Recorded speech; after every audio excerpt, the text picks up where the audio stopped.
નમસ્કાર બધાને. હું શૈલેષ ઝોલા આપ સર્વનું તપોવન સાયન્સ એકેડમી વતી નવા લેક્ચરમાં સ્વાગત કરું છું. તો લાસ્ટ લેક્ચરમાં આપણે અહીંયા અટકાવેલું ગાડું બરાબર છે,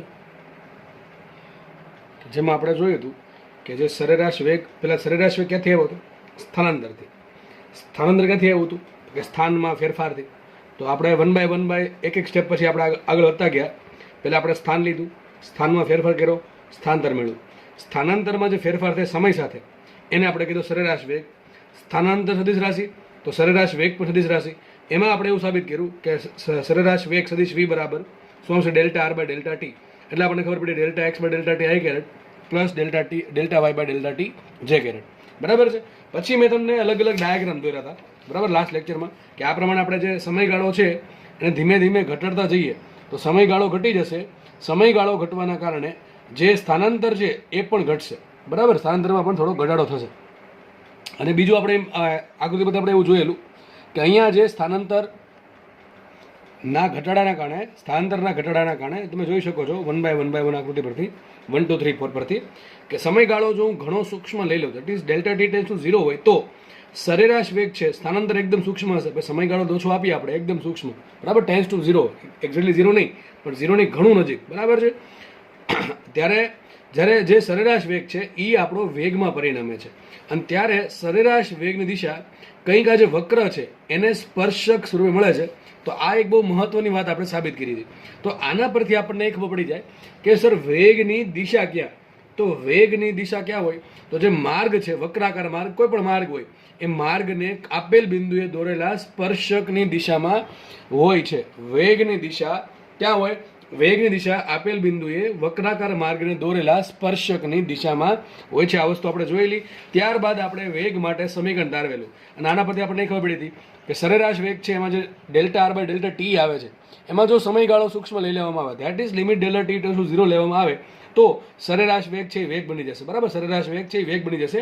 એ આપણે જે હમણાં જોઈએ આકૃતિ, આ 4 આકૃતિ, એના પરથી પણ આપણને સમજ પડે એવી વસ્તુ છે. જેમ સમયગાળો સૂક્ષ્મ બનશે એમ જ્યારે સમયગાળો ડેલ્ટા ટી ટુ 0 હશે ત્યારે સરેરાશ વેગ છે વેગમાં પરિણમે છે. એ જ વસ્તુ આપણે અહીંયા એપ્લાય કરી. એના પરથી આપણે ખબર પડે કે વી બરાબર ડી આર બાય ડીટી. આ કામની વસ્તુ, ઘણી કામની વસ્તુ. સૂત્ર બહુ એમપી છે, વી બરાબર ડી આર અપોન ડીટી. હવે આપણે આર ની કિંમત મૂકીએ તો આર બરાબર શું છે આપણી પાસે? અથવા આર બરાબર શું હતું? આર બરાબર તમને યાદ હશે, સદિશ આર બરાબર શું હતું? તો ડેલ્ટા આર બરાબર શું હતું? Delta x i caret plus delta Y j caret. તો એમ સમજ ન પડે તો સદિશ વી બારની કિંમત મૂકવામાં, તો વી બાર સદિશ વી એવરેજની કિંમત આટલી છે એ જસ્ટ મૂકો. અને લિમિટનો આપણને લાસ્ટ ચેપ્ટરમાં અનુભવ થઈ ગયેલો છે કે ભાઈ limit delta T tends to 0 delta x by delta T હોય અને શું વંચાય? હકીકત વંચાય એક્સનું ટી સાપેક્ષે વિકલન. બરાબર છે. આ આઈ કેરેટ જસ્ટ દિશા બતાવે છે એટલે એ તો એમને રહેશે. પ્લસ અહીંયા પાછું એ જ આવશે વાયનું ટી સાપેક્ષે વિકલન. તો આ બંને પદ આપણને આ પ્રમાણે મળશે. સદિશ વી બરાબર આવશે delta x by delta T I caret plus delta Y by delta T જે કેરેટ. હવે ડી એક્સ બાય ડીટી જે છે ને એ ડી એક્સ બાય ડીટીને આપણે નામ આપ્યું વી એક્સ. હકીકત શું બતાવ્યા કે એક્સનો સમય સાપેક્ષે ફેરફાર, એક્સનો એટલે કે એક્સનું સમય સાપેક્ષે વિકલન પણ કહી શકો તમે. બરાબર છે. તો આ જે વિકલન છે એને શું કહેવાય? એક્સ દિશાનો વેગ વી એક્સ અને ડી વાય બાય ડીટી છે એને કહી દીધું આપણે વાય દિશાનો વેગ વી વાય. તો છેલ્લે ખબર આપણને આવી પડી સદિશ વી બરાબર વી x i caret plus V y j caret. હું થોડું ફરીથી પાછું લખી દઉં છું. તો છેલ્લે મેળવું છું અહીંયા. તો જો વેગ છે, સરેરાશ વેગ નથી, ખાલી વેગ છે. વી બરાબર શું આવશે? ડી આર અપોન ડીટી એટલે કે સ્થાનાંતરનું અથવા સ્થાનાંતર સદિશનું સમય સાપેક્ષે વિકલન કરો તમને શું મળે? વેગ મળે. વી બરાબર શું છે આપણને એવું? D x by DT I caret plus D Y by DT J caret. 2D માં હોય તો આટલું આવશે. માનો કે 3D માં છે તો હજી એક તમારે ઉમેરવું પડશે શું? ડી ઝેડ અપોન ડીટી કે કેરેટ. બરાબર. જે કેસ હોય ભાઈ, તમને આર છે એ તમને આઈ જે કે ત્રણેય ઘટક હોય તો વેગના મને 3 ઘટક મળશે. D x by dt x ઘટક, ડી વાય બાય ડીટી એ વાય ઘટક અને ડી ઝેડ બાય ડીટી એ ઝેડ ઘટક. બરાબર નથી, આપણે 2D લીધું છે તો વાંધો નહીં. ચલો નામ આપી દઈએ. ડી એક્સ બાય ડીટીને કહેવાશે એક્સનું ટી સાપેક્ષે વિકલન. એને આપણે જોઈ ગયા હતા એક્સ દિશામાં વેગ આઈ કેરેટ. બરાબર છે. આ વેગનું મૂલ્ય કેટલું? વી એક્સ, દિશા કઈ? આઈ કેરેટ. બરાબર. આ ડી એક્સ બાય ડીટીનું મૂલ્ય છે વી એક્સ અને દિશા કઈ છે? આઈ કેરેટ. પ્લસ એ જ રીતે ડી વાય બાય ડીટી એનું મૂલ્ય આવશે વાય. બરાબર. એનું વિકલન કરીને જે આન્સર આવે એને કીધું વી વાય અને દિશા છે જે કેરેટ. તો સિમ્પલ આમ પણ લખાય. બરાબર છે. વી એક્સ વી આઈ આમ પણ લખી શકો. આ વસ્તુ થઈ ગઈ પૂરી.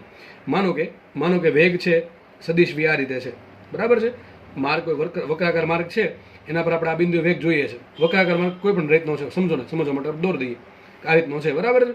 હું આ બિંદુએ શું કરું, સ્પર્શક દોરું તો મને શું મળે, એ બિંદુએ વેગ મળે. હવે એક કામ કરીએ, વેગના બે ઘટક પડ્યા, જો આપણે એ ઘટક ક્યાં આવે છે દેખાય છે, આપણે સદિશ v બરાબર શું એવું આમ પણ લખી શકો, આને સદિશ vx પ્લસ સદિશ vy બરાબર છે. ઓકે, તમે vx i કેરેટ લખો કે સદિશ vx લખો, બે સરખો મિનિંગ છે. અને vy જે કેરેટ લખો કે સદિશ vy લખો, બધી ખબર જ, આપણે બે સરખું જ છે. આ શું બતાવે કે વેગનું મૂલ્ય vy, દિશા કઈ, z દિશામાં, y દિશામાં, બરાબર. વેગનું મૂલ્ય કેટલું, vx, દિશા કઈ, i કેરેટ. તો બે ઘટક પાડશો આપણે, એક ઘટક પડશે x દિશામાં vx અને બીજો ઘટક પડશે vy. એક ઘટક પડશે vx, એક ઘટક પડશે vy. માનો કે આ એંગલ થીટા છે. હવે એવું જરૂર નથી કે આ એંગલ થીટા હોય, તમે એંગલ અહીંયા લઈ શકો ને અહીંયા લઈ શકો. સમજવા માટે મેં આપણે ધારો કે નીચે લઈ લીધો, આ ઘટક શું બનશે, આ ઘટક બનશે v cos થીટા. જો ભાઈ પેલા ક્યાંથી આવ્યું બધું, પેલા ઘટક પાડો નહીં, મેં કીધું ને બહુ એમપી છે, એનો આપણે ઉપયોગ કરીએ છીએ. કોઈ પણ સદિશના ઘટક પડી શકે, બરાબર, અસંખ્ય ઘટકો પડી શકે. આપણે એવા ઘટક પાડવાના કે જે મોસ્ટલી એક્સ વાય ને ઝેડ દિશામાં હોય, એટલે આપણે ગણતરી ઇઝી કરી શકીએ. બાકી આના અસંખ્ય ઘટક પડે, જેમ કે આમ પણ ઘટક પાડી શકો તમે. એ ઘટક આમ પડો તો એ ઘટક આમ પડશે, બરાબર કે નહીં. નિયમ શું છે, જેના ઘટક પડે, ધારો કે સદિશ વી છે, જેના ઘટક પડે છે એ વચ્ચે રહેવો છે, બે ઘટકની વચ્ચે છે એક. ઓકે, ચલો, બે ઘટક એકબીજાને કેવા લંબ હોય અને ખૂણાને એકનો ઘટક કોસ હોય, બીજો ઘટક સાઈન હોય, તો આવા તો અસંખ્ય ઘટક પડે. પણ હું કયા લઈશ, હું એ પ્રમાણે ઘટક પાડીશ કે જેથી મને ઘટકો જે છે એ એક્સ વાય અને ઝેડ દિશામાં મળે. તો આપણે ઘટક એ ઘટક આમ પાડો, એ ઘટક ઓબ્વિયસલી ઉપર પડશે, બરાબર. 3 નિયમ હંમેશા યાદ રાખવા, જેના ઘટક પડે એ વચ્ચે રહેવો જોઈએ, જે ઘટક પડે છે એ બીજાને કેવા હોય, લંબ હોય, ખૂણાની ઘટક કોસ હોય, બીજો ઘટક સાઈન ઓટોમેટિક, બરાબર છે. આટલી આપણને ખબર પડી ગઈ. તો લખાઈશું અહીંયા સદિશ v બરાબર લખાય સદિશ vx પ્લસ સદિશ vy, અથવા લખાય vx i caret plus vy j caret. સમજ પડે કે નહીં. તો આના પરથી વેગનું મૂલ્ય કેટલું મળશે તમને ખબર પડવી જોઈએ. સદિશનું મૂલ્ય કઈ રીતે આવશે, તો જે સદિશ છે એનો જે ઘટક છે એમાં x ઘટક છે એનો વર્ગ કરો, જે y ઘટક છે એનો વર્ગ કરો, બંનેના વર્ગનો સરવાળો કરો, છેલ્લે કાઢો શું વર્ગમૂળ. તો v બરાબર શું આવશે, v બરાબર આવશે under route vx square plus vy square. આ તમારો જવાબ આવી ગયો, બરાબર. તો વેગનું સદિશ સ્વરૂપ કયું, આ આવશે સદિશ v બરાબર vxi પ્લસ vy છે, સદિશ સ્વરૂપ થઈ ગયું. એનું મૂલ્ય કેટલું, આ આવશે. દિશા કઈ આવશે, દિશા આવશે x ઘટક સાથે અથવા x દિશા સાથે થીટા ખૂણે. અમારે થીટા શોધવો શું કરવું પડે, થીટા શોધવા માટે શું કરવું પડે, જો vx બરાબર શું છે આપણી પાસે, vx બરાબર છે v cos થીટા અને vy બરાબર છે v sin થીટા.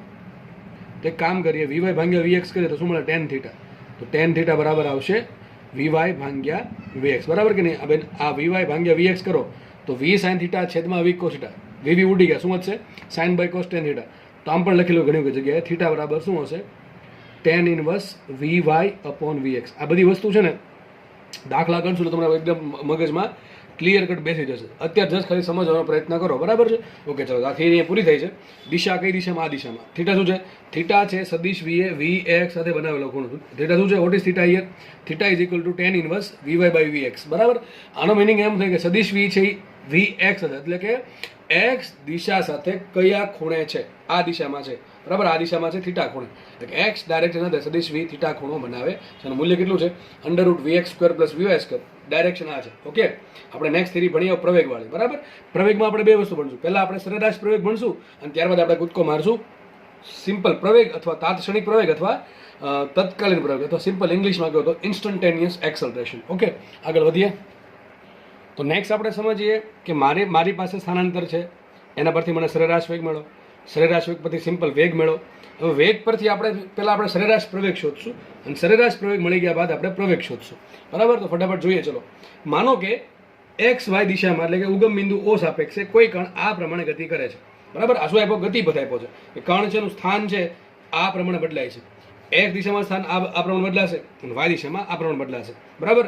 કણ પેલા માનો કે અહીંયા હતો, ધીમે ધીમે આ પ્રમાણે ગતિ કરીને અહીંયા પહોંચી ગયો. કોઈ પણ બે બિંદુ લઈ લઈએ સમજવા માટે. ધારો કે પહેલું બિંદુ છે t બરાબર t1 સમય, ધારો કે કણ અહીંયા છે, બરાબર. આ બિંદુ પર છે, નામ આપો તો p q જે પણ તમે આપી શકો. સપોઝ કે એ બિંદુ પર છે, આગળ ગતિ કરે છે, આ માર્ગ પર આગળ વધે છે અને ધારો કે t બરાબર t2 સમયે b બિંદુ પર પહોંચી ગયો. તો ક્વેશ્ચન આમાં એમ છે કે મારે સરેરાશ પ્રવેગ શોધવો છે. સરેરાશ પ્રવેગ કોને કહેવાય, એના માટે તમારે ચેપ્ટર 3 થોડુંક આવડતું હોવું જોઈએ. સરેરાશ પ્રવેગની આપણે વ્યાખ્યા આપી હતી, યાદ હશે બધાને. સરેરાશ પ્રવેગ કોને કહેવાય, વેગનો ફેરફાર છેદમાં સમયગાળો, એને કહેવાય સરેરાશ પ્રવેગ, સિમ્પલી, બરાબર. આપણે શીખી ગયા ચેપ્ટર 3 માં. લખી શકીએ આપણે માટે સરેરાશ પ્રવેગ કોને કહેવાય. વ્યાખ્યા લખી તો આવી લખી નાખવાની કે એકમ સમયગાળામાં વેગમાં થતા ફેરફારને શું કહેવાય સરેરાશ પ્રવેગ કહેવાય, અથવા સિમ્પલ એમ કહી શકો કે સરેરાશ વેગના ફેરફારના દરને શું કહેવાય સરેરાશ પ્રવેગ કહેવાય. તો સરેરાશ પ્રવેગની વ્યાખ્યા લખી નાખવી કે ભાઈ વેગમાં થતા ફેરફારના સમય દરને શું કહેવાય સરેરાશ પ્રવેગ, એટલે કે એવરેજ એક્સલરેશન સરેરાશ પ્રવેગ કહે છે. આપણે સૂત્ર મૂકીએ માટે સરેરાશ પ્રવેગ શું આવશે? જો બધી બેઝિક છે જે આપણે લાસ્ટ ચેપ્ટરમાં ભણી ગયા છે. સરેરાશ પ્રવેગ સિમ્પલ શું આવશે? તો વેગનો ફેરફાર વેગમાં થતો ફેરફાર છેદમાં જે સમયગાળો છે છેદમાં સમયગાળો. તો આપણે સરેરાશ પ્રવેગને શું દર્શાવશું? સદિશ રૂપે દર્શાવતા આમ દર્શાવાય. સરેરાશ છે એટલે શું આવશે? એવરેજ આવશે. પ્રવેગ છે એટલે એ લખી નાખ્યું, અને સદિશ તો સદિશ આવશે. ઓકે, બરાબર. શું છે સદિશ સરેરાશ પ્રવેગ એટલે કે એવરેજ એક્સલરેશન જે છે વેક્ટર સ્વરૂપે સદિશ સ્વરૂપે શું આવશે? તો વેગમાં થતો ફેરફાર ધારો કે ડેલ્ટા વી જેટલો થાય છે છેદમાં ડેલ્ટા ટી. તો વેગ છે એ સદિશ રાશિ, વેગનો ફેરફાર પણ સદિશ રાશિ, એને આપણે સમય વડે ભાંગા. સમય છે અદિશ રાશિ એટલે કે એક સંખ્યા હશે. તો આપણે હમણાં શીખવાડ્યું હતું લાસ્ટ લેક્ચરમાં તે કે કોઈ પણ સદિશ રાશિને તમે કોઈ સંખ્યા વડે ગુણો કે ભાંગો તો મળતી રાશિ સદિશ રાશિ જોશે. તો વેગ છે એ સદિશ રાશિ છે, તો વેગનો ફેરફાર છે એ પણ સદિશ રાશિ છે, અને વેગનો ફેરફાર સદિશ રાશિ હોય એને તમે અદિશ સમયગાળા વડે ભાંગો તો તમને શું મળશે?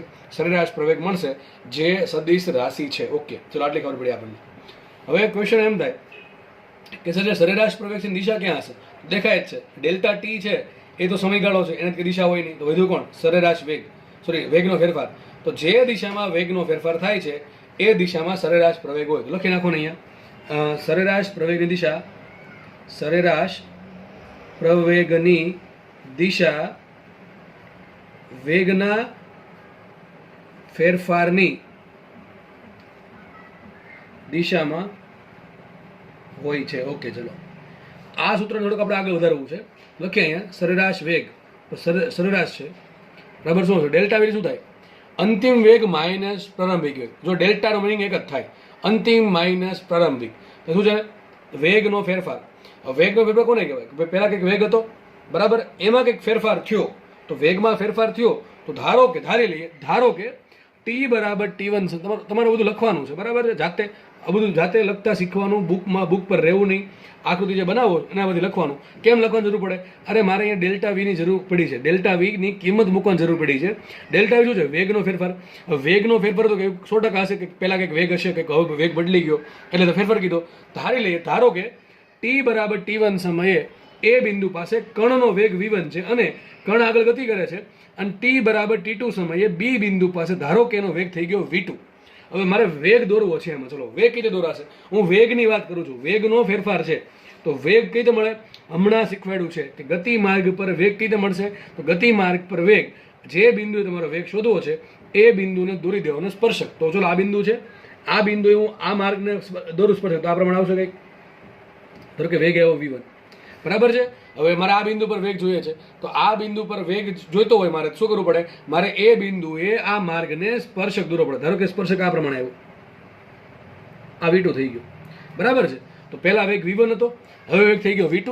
જો વેગમાં 3 રીતે ચેન્જીસ આવી શકે, વેગમાં 3 રીતે ફેરફાર થાય. કેમ ખબર પડે? જો વેગ રાશિ કઈ નીચે લખું છું, આ જો એક્સ્ટ્રા છે, આ એક્સ્ટ્રા છે સમજૂતી માટે તમારી બરાબર છે. વેગ છે, વેગ કેવી રાશિ છે? વેગ છે સદિશ રાશિ. કેવી રાશિ? સદિશ રાશિ. સદિશ રાશિની 3 વસ્તુ હોય. કઈ વસ્તુ હોય? 2 વસ્તુ હોય, મૂલ્ય હોય ને દિશા હોય. સદિશ રાશિને 2 વસ્તુ હોય, મૂલ્ય અને દિશા. તો માનો કે વેગ છે, વેગ એ 50નો છે, હવે થઈ ગયો 60નો, દિશા બદલતી નથી, તો પણ વેગમાં ફેરફાર થયો કહેવાય. ખાલી ટૂંકમાં માત્ર મૂલ્ય બદલે વેગનું તો પણ વેગમાં ફેરફાર થયો કહેવાય. માત્ર વેગની દિશા બદલે, ધારો કે તમારી ગાડી 30ની ઝડપે ચાલે છે ધન એક્સમાં, માનો કે અચાનક હવે ધન વાયમાં ચાલવા માંડી 30ની ઝડપે, ઝડપ એની જ રહી છે, મૂલ્યનું જ રહે છે, પણ દિશા બદલી ગઈ, તો પણ વેગ બદલો જ કહેવાય. બરાબર કે નહીં? તો બીજી રીત. ત્રીજી રીત કઈ? એવું બનતું હોય કે વેગનું મૂલ્ય બદલતું અને દિશા બદલતી હોય. બરાબર? 3 ફરીથી કહું છું. માત્ર વેગનું મૂલ્ય બદલે તો પણ વેગ બદલાણો કહેવાય. માત્ર વેગની દિશા બદલે, મૂલ્ય ના બદલે, માત્ર ખાલી શું બદલે? દિશા જ બદલે, તો પણ વેગ બદલાયો કહેવાય. અને મૂલ્ય બદલતું હોય અને દિશા પણ બદલતી હોય તો પણ વેગમાં ફેરફાર થયો કહેવાય. તો વેગમાં ફેરફાર 3 રીતે પોસિબલ છે. પહેલી રીત વેગના મૂલ્યમાં ફેરફારથી, બીજી રીત વેગની માત્ર દિશા બદલવાથી, અને ત્રીજી રીત વેગનું મૂલ્ય અને દિશા બંને બદલવાથી. તો તમને પ્રશ્ન પૂછાય પ્રવેગ કઈ રીતે 3 રીતે ઉદ્ભવી શકે? પ્રવેગ 3 રીતે ઉદ્ભવી શકે. કેમ? અરે ભાઈ વેગમાં ફેરફાર થશે તો જ પ્રવેગ ઉત્પન્ન થશે. જો વેગ અચળ હશે, એટલે કે વેગનું મૂલ્ય અચળ હોય, દિશા અચળ, ટૂંકમાં વેગ બધી રીતે અચળ હશે તો પ્રવેગ 0 આવશે. તો પ્રવેગ ઉત્પન્ન થવા માટેની સિમ્પલ કન્ડિશન શું છે કે વેગમાં કોઈ પણ રીતે ફેરફાર થવો જોઈએ. જો વેગમાં ફેરફાર થાય તો જ પ્રવેગ ઉત્પન્ન થાય. એકદમ સિમ્પલ વસ્તુ મગજમાં બેસાડી દેવી. હવે વેગમાં ફેરફાર 3 રીતે પોસિબલ: માત્ર મૂલ્ય બદલવાથી, માત્ર દિશા બદલવાથી, અથવા છે ત્રીજી રીત, મૂલ્ય અને દિશા બંને બદલવાથી વેગમાં ફેરફાર થશે, અને વેગમાં ફેરફાર થાય તો પ્રવેગ પણ ઉત્પન્ન થશે. તો લખીએ, ધારો કે t બરાબર t1 સમયે કણનો વેગ v1 છે આ દિશામાં, અને t બરાબર t2 સમયે કણનો વેગ v2 આ દિશામાં છે. તો વેગનો ફેરફાર કોને કહેવાય? જો આગળના કેસમાં શું હતું ખબર? ચેપ્ટર નંબર 3 માં આપણે જસ્ટ આવું લખ્યું હતું કે સરેરાશ વેગ a બરાબર delta v by delta T. ત્યાં ઉપર સદિશ નતા કર્યા, કારણ કે ત્યાં શું હતું, માત્ર એક દિશા હતી. એટલે ખબર હતી આપણને કે વેગનો ફેરફાર કઈ દિશામાં થયો છે. અહીંયા તો એક સાથે બે દિશા બદલે છે, એટલે આપણે સદિશ કરવા પડે. તમને ખબર જ હોય કે આ દિશામાં જ કણ જાય છે, એક જ દિશામાં જાય છે, બરાબર છે, તો સદિશ ના કરો તો ચાલે. પણ અહીંયા તો દેખાય છે આપણે x એમ પણ બદલે છે અને y એમ પણ બદલે છે. કણ કંઈક વિચિત્ર રીતે ગતિ કરે છે, એટલા માટે આપણે સદિશ કરવા પડે, બરાબર છે. તો ડેલ્ટા v કોને કહેવાય? તો અંતિમ વેગ. જો યાદ રાખો, ડેલ્ટા હંમેશા જ્યાં પણ આવે, ધોરણ 11 માં 12 માં ડેલ્ટાનું સૂત્ર એક જ હશે. ડેલ્ટાનું ગણતરી આ પ્રમાણે જ આવશે કે અંતિમ માઇનસ પ્રારંભિક. આ ડેલ્ટા v એટલે કે વેગના ફેરફારની વાત છે. તો વેગનો ફેરફાર શું આવશે? અંતિમ વેગ માઇનસ પ્રારંભિક વેગ. આપણા માટે જે સમયગાળો છે એ t2 માઇનસ t1, ટૂંકમાં t1 થી લઈને t2 સુધીમાં પ્રારંભિક વેગ v1 હતો, અંતિમ વેગ v2 થાય. શું આવશે? સદિશ v2 માઇનસ સદિશ v1 છેદમાં આવશે ડેલ્ટા ટી. શું આવશે? છેદમાં ડેલ્ટા ટી. તો આ તમારો સરેરાશ વેગ મળી ગયો. શું મળી ગયો? સરેરાશ પ્રવેગ મળ્યો. શું મળે તમને? સરેરાશ પ્રવેગ મળ્યો. ચલો આગળ વધીએ આપણે. હવે આપણે આમાં આ જે આકૃતિ છે, તો હવે જસ્ટ આપણે સરેરાશ પ્રવેગની દિશા કઈ રીતે મળે જોઈએ. ચલો, તો તમને શરૂઆતમાં કીધું, લખ્યું જ છે અહીંયા કે સરેરાશ પ્રવેગની દિશા વેગના ફેરફારની દિશામાં હોય છે. ચલો, તો એક કામ કરવું, આ છે ને v1 સાઈડમાં દોરું, v1 પકડીને મૂકી દઉં. v1 આ પ્રમાણે છે, ઓકે. v2 કઈ રીતે છે? v2 કંઈક આ પ્રમાણે છે, દેખાય છે આપણને. થોડુંક અહીં દોરશું આપણે, બરાબર, પકડીને મૂકો કે આવું કંઈક લાગશે. જસ્ટ આ પ્રમાણે સમજો કે આ પ્રમાણે છે, બરાબર છે. તો આ જે ડેલ્ટા વી મળે કે ના મળે? આ થઈ ગયો ડેલ્ટા વી. તો આ થશે સરેરાશ પ્રવેગની દિશા. અથવા આપણે આકૃતિમાં જે પ્રમાણે છે એ પ્રમાણે દોરવી હોય તો કંઈક બીજા પેજમાં દોર દો તમને. જો આ પ્રમાણે કે પહેલાં v1 લઈ લઈએ, પહેલાં v1 દોર દે. સેમ ટુ સેમ v1 દોરું છું અહીંયા હું. માનો કે v1 છે, ત્યારબાદ શું, જો v2 થોડુંક આ પ્રમાણે થોડુંક નીચે છે, બરાબર છે. v1 કરતાં v2 થોડુંક નીચે છે, તો આપણે અહીંથી દોરવું પડશે. v2 થોડુંક નીચે છે, દેખાય છે. v1 ઉપર છે, આ થોડુંક સાઈડમાં છે, આ પ્રમાણે. તો એક્ઝેક્ટ અહીંયા આવું કંઈક આવશે અહીંયા, થોડુંક આ પ્રમાણે v2 કંઈક આવે છે. હવે શું કરીએ? v1 થી v2 સદિશ જોડી દઈએ. આ થઈ ગયો ડેલ્ટા વી, સદિશ વી. અને ડેલ્ટા વી શું બતાવશે? તમે જોઈ શકો છો. મને એમ કે કોનો સરળો થાય છે તમને. હવે હું લખીશ નહીં, તમને આ આપણે ત્રિકોણની રીત પરથી તમને ખબર પડી જવી જોઈએ કે v1 માં ડેલ્ટા વી નાખું તો v2 મળે, બરાબર. v1 પ્લસ ડેલ્ટા વી બરાબર v2 છે, દેખાય છે આપણને. આમ જાય છે, આમ જાય છે, તો સામે કોણ આવે? v2. અથવા જે બે તીર અને જે બે પોઈન્ટ ભેગા થઈ પરિણામી હોતા, v2 પરિણામી છે. તો v1 પ્લસ ડેલ્ટા વી બરાબર v2 છે. મારે કામ ડેલ્ટા વી નું. ડેલ્ટા વી બરાબર શું આવશે? ડેલ્ટા વી બરાબર આવશે v2 minus v1. v2 minus v1. અને જો દેખાય છે અહીંયા, જો તમે જો પ્રવેગનું સૂત્ર શું આવ્યું હતું? સરેરાશ પ્રવેગ. સરેરાશ પ્રવેગ શું હતો? સરેરાશ પ્રવેગ આવું કંઈક આવ્યું હતું, v2 માઇનસ v1 છેદમાં ડેલ્ટા ટી. બરાબર દેખાય છે જો અહીંયા, v2 માઇનસ v1 છેદમાં ડેલ્ટા ટી. આના બધી ખબર આપણને એ પડે છે કે v2 માઇનસ v1 જે દિશા છે એ જ સરેરાશ પ્રવેગ દિશા છે. આપણા કેસમાં v1 આમ હતો, પછી v2 આમ છે, તો આ નહીં દોરી આપણે, બરાબર. તો તમને સમજાવવા માટે લીધું તમે. તો આપણા કેસમાં ડેલ્ટા વી આ પ્રમાણે છે. તો જે દિશામાં ડેલ્ટા વી છે, જે દિશામાં ડેલ્ટા વી છે એ દિશામાં પ્રવેગ છે, બરાબર. સરેરાશ પ્રવેગ યાદ રાખજો. સરેરાશ પ્રવેગની દિશા વેગના ફેરફારની દિશામાં હોય છે. હવે એક કામ કરશું, આપણે સરેરાશ પ્રવેગ મળી ગયો, ચલો આટલું જ છે. એમાં શું કરીએ આપણે? હવે એક કામ કરીએ, એમાં છે ને આપણે ડેલ્ટા, આપણે શું કહેવાય, limit delta T tends to 0 મૂકે તો શું મળશે મને? સરેરાશ પ્રવેગ. અથવા આમે કરી શકો તમે કે ભાઈ સરેરાશ પ્રવેગ છે, શું છે? સરેરાશ પ્રવેગ બરાબર delta V by delta T, બરાબર. શું છે? Delta V by delta T. એક કામ કરીએ, આ ડેલ્ટા ટી છે ને એમને રાખો. આ ડેલ્ટા વીન શું લખાય? બધાને યાદ હશે, ડેલ્ટા વીન શું લખાય? ડેલ્ટા વી બરાબર, બોલો જલ્દી ફટાફટ બોલો, એટલે કે વિચારો. આપણે હમણાં સાબિત કર્યું હતું. શું સાબિત કર્યું હતું? કે ડેલ્ટા વી બરાબર શું આવશે? કે ભાઈ એક્સ દિશામાં કેટલો ફેરફાર થાય એ પ્લસ વાય દિશામાં કેટલો ફેરફાર થાય, છેદમાં શું આવશે? Delta t. અથવા આમ પણ લખી શકો, delta v x i caret plus delta v y j caret છેદમાં ડેલ્ટા ટી. તો માટે સરેરાશ પ્રવેગ બરાબર શું આવશે? Delta v x by delta T I caret plus delta v y by delta T જે કેરેટ. સેમ ટુ સેમ આપણે આગળ આવ્યું એવું હતું. જો સરેરાશ વેગ શું હતો? Delta R by delta delta x by delta t હતું plus delta Y by delta t હતું. એ પ્રવેગ હતું, એ વેગવાળું સમીકરણ આવે છે. બરાબર. તો ટૂંકમાં આગળનું તમને સમજાઈ ગયું તો આ રાંધી સમજાઈ જશે. આ શું બતાવે છે કે વેગમાં એક્સ દિશામાં કેટલો ફેરફાર થયો, છેદમાં સમયગાળો કરો તમને શું મળશે? તમને મળશે એક્સ દિશામાં થતો સરેરાશ પ્રવેગ. બરાબર. શું મળશે? સરેરાશ પ્રવેગ કઈ દિશામાં? એક્સ દિશામાં. એવું કેવો છે? એવરેજ.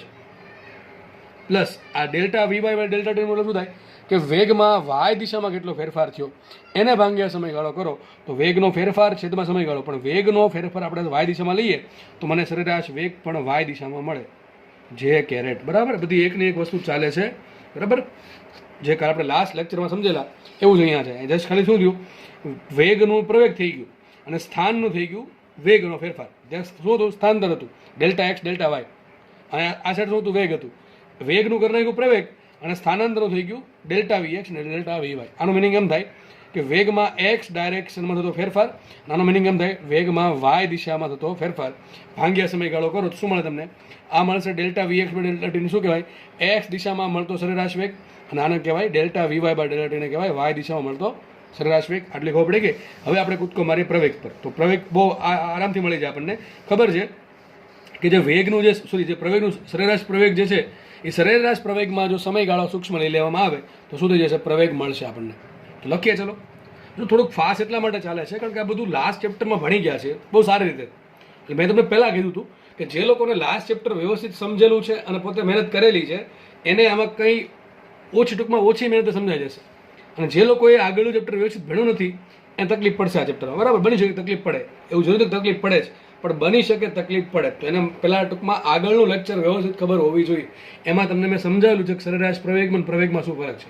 બરાબર. ચલો ફટાફટ આપણે આગળ વધીએ. તો પ્રવેગ આપણે સરેરાશ પ્રવેગ મળી ગયો, એનામાંથી મારે પ્રવેગ જોઈએ તો શું કરવું પડે? આપણને ખબર છે કે જ્યારે સરેરાશ પ્રવેગમાં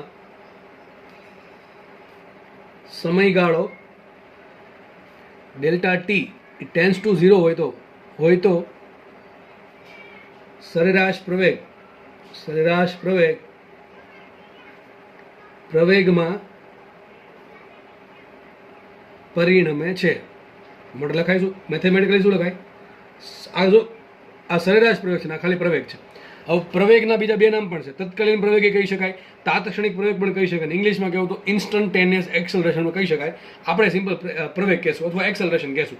તો સરેરાશ પ્રવેગ બધી પ્રવેગ કઈ રીતે મળે? તો જે સરેરાશ પ્રવેગ જે છે સદિશ એ એવરેજ, એમાં તમે આગળ લિમિટ મૂકી દો. Limit delta T tends to 0 મૂકો તો તમને શું મળશે? સરેરાશ પ્રવેગ છે બની જશે પ્રવેગ. બરાબર. જસ્ટ કિંમત મૂકીએ આપણે તો limit delta T tends to 0 એમનું રહેશે. આ સરેરાશ પ્રવેગને શું કહેવાય? હમણાં આપણે સાબિત કર્યું હતું delta V by delta t. શું કહેવાય? Delta V by delta t. તો મૂકીએ કિંમત આપણે. સરેરાશ પ્રવેગને કહેવાશે delta v upon delta t. પરંતુ આપણે આવું ભણી ગયા છીએ કે આ બાજુ ડેલ્ટા હોય ને એ limit delta T tends to 0 લેવામાં આવે ત્યારે તમારો સમયગાળો સૂક્ષ્મ થઈ જશે અને ત્યારે સરેરાશ વેગ પણ સૂક્ષ્મ થઈ જશે. તો શું થઈ જશે? આને લખાશે ડીવી અપોન ડીટી. શું આવશે? Dv upon dt. બરોબર. તો ડેલ્ટા વી બાય ડેલ્ટા ટીનું શું થઈ જશે? Dv by dt. કારણ કે સમયગાળો ઘણો સૂક્ષ્મ છે. બરાબર. લાસ્ટ ચેપ્ટરમાં જોયું હતું. તો આને બીજું પણ શું કહેવાય? વેગનું સમય સાપેક્ષ વિકલન. શું કહેવાય? વેગનું સમય સાપેક્ષ વિકલન. માટે લખાશે માટે સદિશ એ બરાબર શું આવશે? Dv upon DT. જો આગળના ચેપ્ટરમાં શું ભણ્યા આપણે? જસ્ટ ખાલી આવું ભણ્યા આગળના ચેપ્ટરમાં એ બરાબર ડીવી બાય ડીટી. બધાને ખબર જ છે. પછી આપણે આવું ભણ્યા વી બરાબર ડી એક્સ બાય ડીટી. અહીંયા એવું જ મળે છે. પણ બીજી દિશા પણ આવે છે. અહીંયા એક્સ છે તો જોડે જોડે વાય પણ મળે છે. અહીંયા તો સિમ્પલ ખાલી સદિશ ઉપર શું લાગ્યું? તીર લાગ્યું છે. બરાબર. હવે બીજી વસ્તુ થઈ શકે આમાં કે આ વેગ છે, વેગ એના આપણને ખબર છે બે ઘટક પડે. વેગના બે ઘટક પડે. હમણાં શીખવાડ્યા કયા ઘટક પડશે? એક વી એક્સ પડે અને એક કયો ઘટક પડશે? વી વાય પડે. તો તમે વી બરાબર શું લખી નાખો? વી એક્સ પ્લસ વી વાય. તો શું લખાશે? માટે સરેરાશ પ્રવેગ બરાબર શું આવશે? આ ડી બાય ડીટી એમને રાખવું છું. વી બરાબર શું લખવું? વી એક્સ પ્લસ વી વાય સદિશ કરીને. જો તમે આમે લખી શકો. આ સદિશ ઉપર નાખો નામ લખી નાખવાનું વી x i caret plus V y j caret. બેની મિનિંગ સરખો છે. સદિશ વી એક્સ લખો કે વી એક્સ આઈ કેરેટ લખો, બધું સરખું છે ભાઈ. આ શું બતાવે કે એક દિશામાં વેગ. બરાબર. વી એક્સ અને આનું મિનિંગ એમ જ થાય કે એક દિશામાં વેગ છે, મૂલ્ય કેટલું? વી એક્સ. બેની વસ્તુ સરખી છે તો આમ લખો કે આમ લખો, પણ બેમાંથી એક સ્વરૂપે લખવાનું. આપણે ખબર છે વિકલન આપણે અંદર આપી દઈએ. શું લખાશે? આ d v x by dt. બરાબર કે નહીં? પ્લસ આ અંદર આપણે શું છે? ડી બાય ડીટી એમને રહેશે અને આવશે સદિશ વી વાય. પણ જો એક્સ દિશાનો વેગ છેદમાં સમયગાળો, ટૂંકમાં vx નું t સાપેક્ષ સંકલન, એને શું કહેવાય? એક્સ દિશામાં પ્રવેગ. અને વાય દિશાનો જે વેગ છે vy, એનું સમય સાપેક્ષ સંકલન શું કહેવાય? વાય દિશામાં પ્રવેગ ay. તો આમ પણ લખો તમે તો પણ ચાલે, ax i caret plus ay જે કેરેટ, અથવા આમ પણ લખો તો પણ ચાલે, ax ને ay. વાત થઈ ગઈ પૂરી. તો આ વસ્તુ એ પૂરી થાય છે. માટે પ્રવેગ સૂત્ર શું મળ્યું? સિમ્પલ. પ્રવેગ બરાબર શું આવશે? dv બાય dt બરાબર શું આવશે? dvx by dt plus dvy by dt બરાબર શું આવશે? આને શું કહેવાય? સદિશ ax પ્લસ સદિશ ay. અથવા આને શું લખાય? ax i caret plus ay જે કેરેટ બરાબર શું આવશે? કાઉન્સમાં ax ને ay. સિમ્પલ વસ્તુ છે. હવે આ જ વસ્તુને જો મારે અલગ ડાયાગ્રામ સ્વરૂપે દર્શાવ્યું હોય તો તમને બતાવી દઉં. જેમ આપણે વેગ બતાવ્યો તો બે ઘટક પડે, એ પ્રમાણે આના બે ઘટક પાડી નાખીએ. તો જો આ વસ્તુ શું લખાશે? જો સદિશ એ છે એના બે ઘટક પડે આપણે, એક તો ax i caret plus ay જે કેરેટ. તો આમ માનો કે સદિશ એ આ પ્રમાણે છે, સપોઝ ધારી લઈએ સદિશ એ આ પ્રમાણે છે, તેમાં બે ઘટક પાડવા છે. એક ઘટક પાડીશું એક્સ દિશામાં, એક ઘટક પાડીશું વાય દિશામાં, ay. માનો કે આ ખૂણો થીટા છે, તો આ શું આવશે? આ આવશે a cos થીટા, આવશે ay બરાબર a sin થીટા. જો આ એક્સ્ટ્રા છે, એક્સ્ટ્રા વસ્તુ છે બરાબર. આગળ આ જ કામ લાગશે, આગળ કામમાં આ જ લાગવાનું છે બરાબર. માનો કે સદિશ એ આ પ્રમાણે આ દિશામાં છે, મૂલ્ય કેટલું એ છે, એના બે ઘટક પાડે, એક ઘટક પાડો ax ને એક ઘટક પાડો ay. તો ax બરાબર શું આવશે? a cos થીટા, ay બરાબર શું આવે? a sin theta. તો ત્રણ નિયમના આધારે તો લખીએ આપણે અહીંયા, ax બરાબર આપણને a cos થીટા મળે અને ay બરાબર શું મળે? a sin theta. તો આના પરથી મને પ્રવેગનું મૂલ્ય કેટલું મળે? પ્રવેગનું મૂલ્ય આવશે a બરાબર અંડર રૂટ. શું કરવાનું? એ જે x ઘટક છે એનો વર્ગ કરો, y ઘટક છે એનો વર્ગ કરો, વર્ગનો સરવાળો કરો. તો શું આવશે?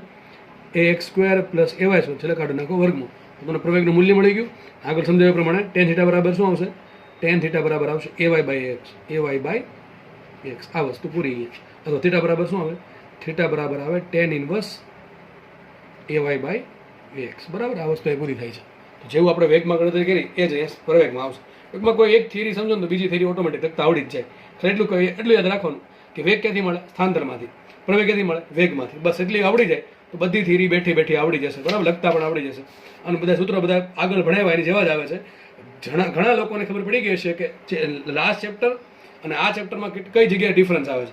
લાસ્ટ ચેપ્ટરમાં ખાલી એક જ ઘટક હતો ભાઈ, ચલો એ v બરાબર dx બાય dt. પણ આ ચેપ્ટરમાં ઘણા બધા ઘટક છે વેગને, ત્રણ ઘટક હોઈ શકે. v બરાબર dx by dt i caret plus dy by dt j caret plus dz by dt k caret. તો આ પ્રમાણે ત્રણ ઘટક છે. લાસ્ટ ચેપ્ટરમાં ખાલી એક જ ઘટક હતો. કારણ શું? 1 ડાયમેન્શનમાં ગતિ હતી અને 2 ડાયમેન્શન અથવા 3 ડાયમેન્શનમાં ગતિ છે. 2 ડાયમેન્શનમાં ગતિ તો બે ઘટક આવે, 3 ડાયમેન્શનમાં તો ત્રણ ઘટક આવે. આગળના ચેપ્ટરમાં 1 ડાયમેન્શનમાં ગતિ હતી તો એક ઘટક આવે બસ. તો સૂત્ર જે આગળ ભણી ગયા છીએ એના જ ઘસ આવે છે. ખાલી જસ્ટ અહીંયા ખાલી દિશા ઇન્વોલ્વ થઈ છે બરાબર. દિશા આવવાથી આપણે કઈ ફરક પડવો જોઈએ નહીં બરોબર. ઓકે ચલો હવે છે ને આપણે એનો એક બે દાખલા ગણી એટલે આપણને થોડુંક આઈડિયા આવે. ઉદાહરણ 4.4 ની રકમ તમને તમારી સ્ક્રીન પર દેખાતી હશે. રકમ વાંચી આપણે આવું કહે છે. ઉદાહરણ 4.4, કોઈ કણનું સ્થાન r બરાબર 3t i caret plus 2t square j caret plus 5k caret વડે અપાય છે, જે t સેકન્ડમાં છે.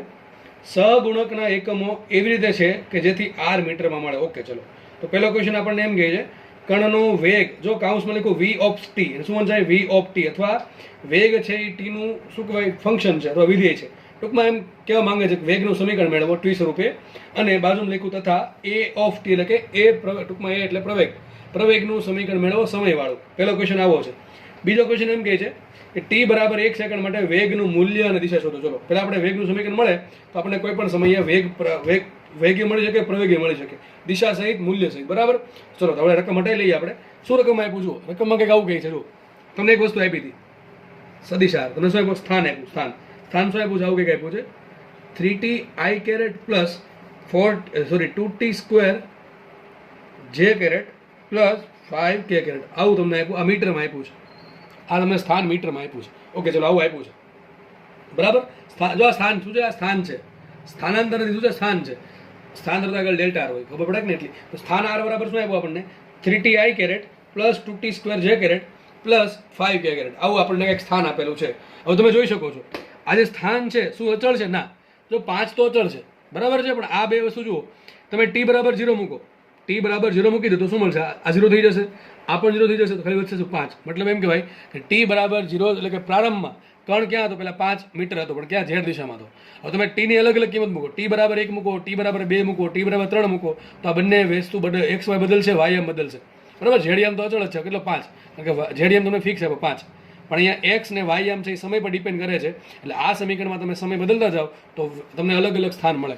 ટૂંકમાં સ્થાન છે એ સમય પર ડિપેન્ડ કરે છે. એક વસ્તુ બાકી છે કે સ્થાન છે એ સમય પર ડિપેન્ડ કરે છે, અને સમય સતત વધે, સમયમાં બદલાવ આવે તો સ્થાનમાં બદલાવ આવે. સ્થાનમાં બદલાવ આવે તો સ્થાનાંતર ઉત્પન્ન થશે. સ્થાનાંતરમાં ઉત્પન્ન થાય તો વેગ ઉત્પન્ન થાય, ને વેગ ઉત્પન્ન થાય તો બની શકે પ્રવેગ પણ ઉત્પન્ન થાય, વેગમાં ફેરફાર થાય. તો ચલો પહેલા આપણે કામ કરીએ, વેગ શોધીએ. ચલો તો બહુ ઈઝી છે, જો બહુ ઈઝી છે, જો આગળ જે ભણાવ્યું એ જ છે. વિચારો, આગળના ચેપ્ટરમાં આપણે શું કરતા? સ્થાન આપ્યું હોય અને મારે વેગ શોધવું, શું કરતા?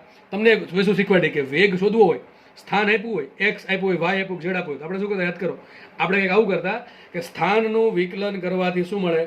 વેગ મળે. તે જ વસ્તુ કરવાની છે. વેગ સદિશ v બરાબર, સૂત્ર પેલા મૂકવાનું, dr/dt. બરાબર? સૂત્ર આપણે સાબિત કરેલું છે. વેગ v બરાબર શું આવશે? dr/dt. આપણે કામ કરીએ, મૂકીએ કિંમત, આ d/dt એમ રાખો, અને આગળના ચેપ્ટરમાં કરતા બેઠું અહીંયા જ કરવાનું છે.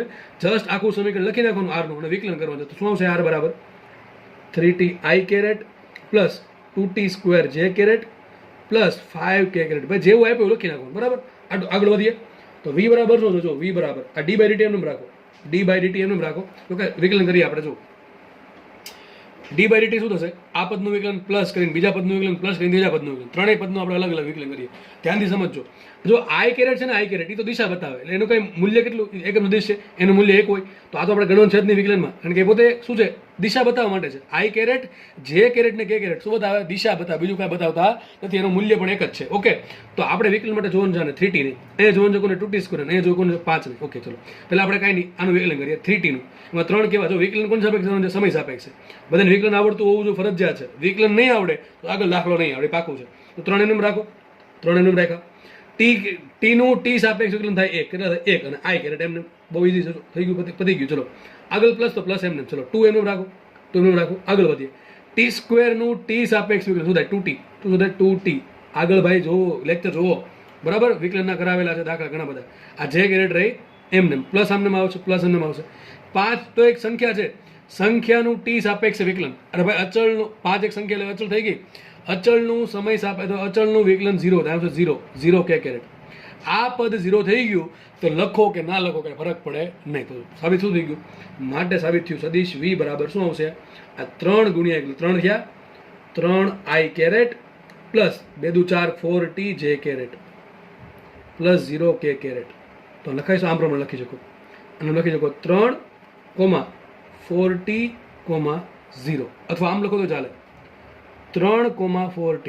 બરાબર? કારણ કે આ ઝેડિયમ તો 0 જ છે, વેગનો ઝેડિયમ તો 0 જ છે.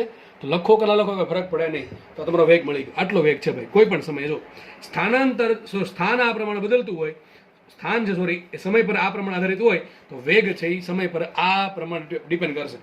અહીંયા આપણે જોઈ શકીએ કે વેગ છે એનું એક્સ ઘટક 3 છે. વેગ છે એનો એક્સ ઘટક 3 છે. અહીંયા જુઓ કે અહીંયા જુઓ, મતલબ થઈ ગયો એમ કે સમય બદલશે તો એક્સ ઘટક બદલવાનો છે નહીં, એક્સ ઘટક તો અચળ રહેશે.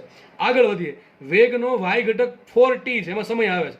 આમાં સમય નથી આવતો, આમાં ખાલી 3 છે. ટૂંકમાં વેગ ગમે એમ થાય, સમય ગમે એમ થાય, વેગનો એક્સ ઘટક 3 જ રહેશે. અહીંયા છે 4t, મતલબ એમ થાય કે આ જે વેગનો જે વાય ઘટક છે એમાં 4 ચલો અચળ છે, પણ સમય બદલશે, સમય બદલે તો વેગનો વાય ઘટક બદલે. ઝેડ ઘટક તો 0 જ છે, લખવાની કઈ જરૂર છે નહીં. મતલબ શું થયો? જેમ જેમ જેમ સમય બદલશે એમ એક્સ ઘટક તો 3 જ રહેશે, પણ વેગનો વાય ઘટક બદલા કરશે, વધ્યા કરશે. જો સમય 0 મૂકો તો શું આવશે? 3i caret plus 0 plus 0. તો શરૂઆતમાં વેગ એમ પૂછે પ્રારંભિક વેગ કેટલો? તો કેટલો? 3i caret. માનો તમને એમ પૂછ્યું t બરાબર 1 સેકન્ડ વેગ કેટલો? શું મૂકશો આપણે? t બરાબર 1 મૂકી દો, તો આ 3i કેરેટ એમને પ્લસ 4 × 1 એટલે 4 j કેરેટ 0 k કેરેટ. બરાબર? 2 સેકન્ડ કે તો શું? 3 એમને આવશે, 3i કેરેટ પ્લસ 4 દુ 8 j caret plus 0 k caret. ટૂંકમાં અહીંયા જુઓ, અહીંયા સમય આવે છે, સમય આવે છે તો વેગ બદલશે. બરાબર છે? વેગ છે એ સમય પર આધારિત છે. અહીં જોઈ કહી શકાય જે સમય આવે ને એ 0, 1, 2, 3, 4, 5 મૂકતો જાઓ, તમને અલગ અલગ વેગ મળશે. ચલો, વેગ ફરતો હોય, જો સમય પર ડિપેન્ડ કરે, સમય બદલે તો વેગ બદલે, વેગ બદલે તો પ્રવેગ ઉત્પન્ન થાય. લખાઈશું અહીંયા પ્રવેગ. પ્રવેગ એ બરાબર શું લખાય? Simple dv/dt. શું લખાય? dv/dt. ચલો આગળ વધીએ, એમને મૂકીએ d/dt રાખો, એમને એમ d/dt એમને આવશે. અને સદિશ v બરાબર શું આવશે? 3i caret plus 4t j caret. શું આવશે અહીંયા? 3i કેરેટ પ્લસ 4t જે કેરેટ. એટલે ખબર પડે કે આગળ વધે. જો આ 3 આઈ કેરેટમાં 3 તો અચળ છે, આઈ કેરેટ તો ગણવાનું છે જ નહીં. 3 અચળ તો 3 નું વિકલન t સાપેક્ષ થાય 0, 0 આઈ કેરેટ પ્લસ આ 4 એમ રાખો, 4 રહેશે એમને. t નું વિકલન t સાપેક્ષ થશે 1 અને જે કેરેટ એમને. તો શું આવશે અહીંયા? 4 જે કેરેટ. શું આવશે? 4 જે કેરેટ. બરોબર છે. તો શું આવશે? માટે પ્રવેગ એ બરાબર આ 0 જે લખવાની જરૂર છે નહીં, આ 4 જે કેરેટ એમને રાખો, બસ પતી ગયું. એટલો જ પ્રવેગ આવશે. કેટલો પ્રવેગ આવશે? 4 જે કેરેટ. હવે મને એમ કહો પ્રવેગના સમીકરણમાં કે સમય આવે છે? પ્રવેગના સમીકરણમાં કે સમય આવે છે? નહીં. તો પ્રવેગ કેવો છે? અચળ છે. પ્રવેગ કેવો છે? અચળ છે. યાદ રાખજો. જો સ્થાનના સમીકરણમાં બે જગ્યાએ સમય આવે તો સમય બદલશે તો સ્થાન બદલશે. સ્થાન બદલે શું ઉત્પન્ન થાય? સ્થાનાંતર ઉત્પન્ન થાય. સ્થાનાંતર ઉત્પન્ન થાય તો વેગ ઉત્પન્ન થશે. બરાબર. તો v બરાબર શું છે? dr/dt. વિકલન કરવાથી કોનું વિકલન? r નું વિકલન કરવાથી આપણને વેગ મળ્યો. વેગનું સમીકરણ શું આવ્યું? 3 × 4 એટલે 3i કેરેટ પ્લસ 4t જે કેરેટ. એમાંય જોયું કે એમાંય સમય આવે છે. તો સમય બદલશે, વેગ બદલશે. વેગ બદલે તો પ્રવેગ ઉત્પન્ન થાય. તો પ્રવેગનું આપણે શું કર્યું? વેગ છે એનું વિકલન કરો શું મળે? પ્રવેગ મળે. તો પ્રવેગ મળશે તો પ્રવેગ બરાબર સદિશ બરાબર શું આવશે? 4 જે કેરેટ. શું આવશે? 4 જે કેરેટ. હવે પ્રવેગના સમીકરણમાં ક્યાંય સમય આવતો છે નહીં. આનાથી શું કહી શકાય કે પ્રવેગ અચળ છે. ચલો આમ લખાય, આ નામ પણ લખાવો ભાઈ, 0 4 0. શું લખાય આને? 0 4 0. કેમ? જો ખાલી જે કેરેટ ઘટક એટલે કે વાય ઘટક જ અવેલેબલ છે, બીજો કોઈ પણ ઘટક અવેલેબલ છે. અને એકમ આવશે મીટર પર સેકન્ડ અને આવશે મીટર પ્રતિ સેકન્ડમાં. દાખલો થોડોક બાકી છે. શું કહે છે? ચલો બીજો એમ કહે છે, અલગ પેજમાં ગણું. બીજો ક્વેશ્ચન કંઈક આવો હતો કે t બરાબર 1 સેકન્ડે વેગનું મૂલ્ય દિશા શોધો. ચલો આપણે જો અહીં સદિશ v કેટલા મળ્યા આપણને? 3 આઈ કેરેટ પ્લસ 4t જે કેરેટ લખી નાખ્યું છે મેં. અને પ્રવેગ કેટલા મળ્યા? 4 જે કેરેટ. બરાબર. આ નામ પણ લખી શકો તમે, 0 આઈ કેરેટ પ્લસ 4g જે કેરેટ પ્લસ 4 જે કેરેટ પ્લસ 4k કેરેટ. આમ લખો તો ચાલે. બરાબર. આ 0 ઘટક લખવાની જરૂર ન પડે એટલે આપણે સિમ્પલ લખીએ 4 જે કેરેટ. શું લખીએ આપણે? 4 જે કેરેટ. એટલે ખબર પડી ગઈ. બીજો ક્વેશ્ચન એમ છે કે વેગનું મૂલ્ય દિશા. ચલો વેગ આપણે મળ્યો, વેગ અહીં મળી ગયો છે. કેટલો મળ્યો? કોઈ પણ સમય વેગ કેટલો છે? v બરાબર આટલો છે, 3 આઈ કેરેટ પ્લસ 4t જે કેરેટ. મેં તમને કીધું ને સમય અલગ અલગ મૂકો તો વેગ અલગ અલગ મળે. તો તમને શું માંગ્યો છે? પહેલી સેકન્ડે વેગ કેટલો છે, દિશા કઈ છે એ આપણે શોધવાનું છે. ચલો ફટાફટ મૂકી દઈએ આપણે. તો t બરાબર 1 સેકન્ડ માટે આપણી પાસે વેગનું સમીકરણ છે. એમાં હું t બરાબર 1 મૂકું તો શું મળે? પહેલી સેકન્ડે વેગ મળે. t બરાબર 2 મૂકો તો બીજી સેકન્ડે વેગ મળે. t બરાબર 0 મૂકો તો 0મી સેકન્ડ એટલે કે પ્રારંભિક વેગ મળે. ટૂંકમાં આપણને કેમ માંગ્યો? 1 તો આપણે 1 મૂકી દઈએ. માટે શું આવશે? v બરાબર, જો આમાં કઈ સમય છે નથી તો એમને રાખો 3 આઈ કેરેટ પ્લસ આ 4 એમને રાખો. t દેખાય છે એટલે 1 મૂકવાનું છે, 1 જે કેરેટ. શું આવશે? આ 3 આઈ કેરેટ પ્લસ 4 જે કેરેટ. બરાબર. તમારો વેગ મળી ગયો. માટે t બરાબર 1 સેકન્ડે વેગ કેટલો આવશે? આમ પણ લખી શકો તમે 3 4. શું લખી શકો આને? 3,4,0. આમ પણ લખો કે આમ પણ લખો, બધું સરખું છે. જો z0 જે ઘટક 0 હોય ન લખો તો ચાલે. બરાબર. મોટા ભાગે ચાલે. તો આ 3 4 આવશે. ખબર પડી ગઈ. તો આપણે શું? આપણને વેગ મળ્યો, સદિશ v મળ્યો, એનું મારે મૂલ્ય શોધવાનું છે. તો મૂલ્ય તો આરામથી મળે. સદિશનું મૂલ્ય કઈ રીતે મળે? હવે ખબર પડવી જોઈએ. સદિશનું મૂલ્ય કઈ રીતે મળશે? તો એનો જે x ઘટક છે એનો વર્ગ. ચલો x ઘટક કયો છે? 3, એનો વર્ગ. 3 નો વર્ગ વચ્ચે પ્લસ જ આવશે. પછી શું કરવાનું? જે y ઘટક છે એનો વર્ગ, y ઘટક 4 છે એનો વર્ગ કરો. 4 નો વર્ગ. z ઘટક લખો તો શું આવશે? 0 નો વર્ગ. બરાબર કે નહીં? ભાઈ આગળ શીખવાડ્યું. સદિશનું મૂલ્ય કઈ રીતે મળે? x ઘટકનો વર્ગ પ્લસ y ઘટકનો વર્ગ પ્લસ z ઘટકનો વર્ગ. ત્રણેય વર્ગનો સરવાળો છે કરવાનો વર્ગમૂળ. તો 3 નો વર્ગ 9, 4 નો વર્ગ 16, 0 નો વર્ગ 0. તો 9 ને 16 25 પ્લસ 0 25. તો √25 નું વર્ગમૂળ શું આવશે? 5. તો કેટલો વેગ છે? 5 મીટર પર સેકન્ડ. આ તમને મળી ગયું. હવે બાકી શું? દિશા બાકી. ચલો દિશા આરામથી મળી જાય. જો દિશા માટે શું કરવાનું? તો સદિશ v શું છે? આ પ્રમાણે દોરો. સદિશ v શું છે? 3 આઈ કેરેટ પ્લસ 4 જે કેરેટ. કે સમયે? t બરાબર 1 સેકન્ડે. t બરાબર 1 સેકન્ડે વેગ કેટલો છે? સદિશ v બરાબર 3 આઈ કેરેટ પ્લસ 4 જે કેરેટ. જો આપણી પાસે 4 દિશા છે, ધન x ઋણ x ધન y અને ઋણ y. બરાબર. આ 3 આઈ કેરેટ દિશા કઈ આવશે? ખાલી આ જોવાનું. દિશા માટે તમારે જોવાનું શું? ખાલી આઈ કેરેટ જે કેરેટ. આઈ કેરેટ શું બતાવે? ધન x દિશા. તો ધન x દિશા આવશે. આ ધન x દિશા આવી ગઈ. જે કેરેટ શું બતાવે? ધન y દિશા. તો આ તમને ધન y મળી ગયું. તો આ તમને શું મળ્યો? આ vx મેળવો ભાઈ. આને vy કહેવાય. ખબર પડે કે ન પડે? આના પછી તમને ખબર પડી જોઈએ vx આઈ કેરેટ પ્લસ vy જે. અને ભાઈ હમણાં કીધું હતું સદિશ બરાબર શું હોય? vx આઈ કેરેટ પ્લસ vy જે કેરેટ પણ લખાય. તો આના પરથી મને એમ કહો vx બરાબર 3 હોય, vy બરાબર 4 હોય. vx કઈ દિશામાં? ધન x માં. vy કઈ દિશામાં? ધન y માં. તો મેં દોરી નાખ્યો ધન x ધારો કે આ છે, ધન y આ છે. તો vx મળી ગયો. આ બે ઘટક છે. કોના ઘટક છે? વેગના. યાદ કરો હમણાં થિયરી શું બનાવી કે જેના ઘટક પડે ક્યારે હોય? વચ્ચે રહેતો. ટૂંકમાં ધારો કે વેગ કંઈક આ પ્રમાણે છે, વચ્ચે એટલે ગમે ને આવે બેન વચ્ચે એક્ઝેક્ટલી વચ્ચે 45 ડિગ્રીની ખૂણે જરૂરથી કોઈ પણ જગ્યાએ છે. માનો કે સદિશ v છે એ x અક્ષ સાથે થીટા ખૂણો બનાવે. કયો ખૂણો બનાવે? x અક્ષ સાથે થીટા ખૂણો બનાવે. લખાઈશું આ vx બરાબર આ આવશે v cos થીટા અને vy બરાબર શું આવશે? v sin theta. હમણાં કીધું એ પ્રમાણે ટેન થીટા બરાબર શું આવશે? ટેન થીટા બરાબર આવશે વીવાય બાય વીએક્સ. ભાઈ ધીમે ધીમે આવડી જશે, બરોબર, બધું બરાબર છે. આ બધું એકદમ બેઝિક વસ્તુ છે, ધીમે ધીમે આવડી જશે. તમારે કદાચ એવું લાગે કે બીજી વખત લેક્ચર જોઈ લેવો, કારણ કે આ બધું ફંડામેન્ટલ છે, ધીમે ધીમે આવડી જશે, પાકું છે. તો વીવાય બરાબર શું આપણને આપ્યા? વીવાય બરાબર 4 આપ્યા છે અને વીએક્સ આપ્યા 3. તો માટે થીટા બરાબર શું છે? થીટા બરાબર ટેન ઇનવર્સ 4/3. 4/3 ટેન કરો, ખૂણો 53 ડિગ્રીનો આવશે. તમને ભવિષ્યમાં ક્યારેક કેસમાં કઈ રીતે આવે લોક ટેબલ જોઈ લેવો ને અત્યારે 4/3 ને કે 1.33. લોક ટેબલમાં જવાનું, 10નું કોષ્ટક ખોલવાનું, એમાં જોવાનું 1.33 ને તમને આપ્યું છે 53 ડિગ્રી, બરાબર છે. તો મતલબ શું થયો કે વેગ છે એનું મૂલ્ય કેટલું? વેગનું મૂલ્ય 5 છે. કયા સેકન્ડે? પહેલી સેકન્ડે. દિશા ક્યાં છે? તો વેગ દિશા આ બાજુ. આ બાજુ એટલે કઈ દિશામાં? આ ખૂણો આપણને સાબિત કર્યો કેટલો? 53 ડિગ્રીનો. મતલબ એમ કહી શકાય કે વેગ છે એ વીએક્સ સાથે થીટા એટલે કે 53 ડિગ્રીના ખૂણે. વીએક્સ કઈ દિશામાં? ધન એક દિશામાં. તો મતલબ શું થયો કે વેગ છે એ ધન એક્સ અક્ષ સાથે 53 ડિગ્રીના ખૂણે. દિશા ક્યાં આવશે? દિશા ક્યાં આવશે વેગની? વેગ દિશા આવશે ધન એક્સ અક્ષ સાથે, ધન એક્સ અક્ષ સાથે 53 ડિગ્રીના ખૂણે. આ દાખલો પૂરો, બરાબર. દાખલો એકદમ ઇઝી છે, ધીમે ધીમે આવડી જશે, પ્રેક્ટિસ કરશો એટલે આવડશે. ઓકે, ચલો આપણે અહીંયા રાખીએ. ઓકે, ધન્યવાદ, જય હિન્દ.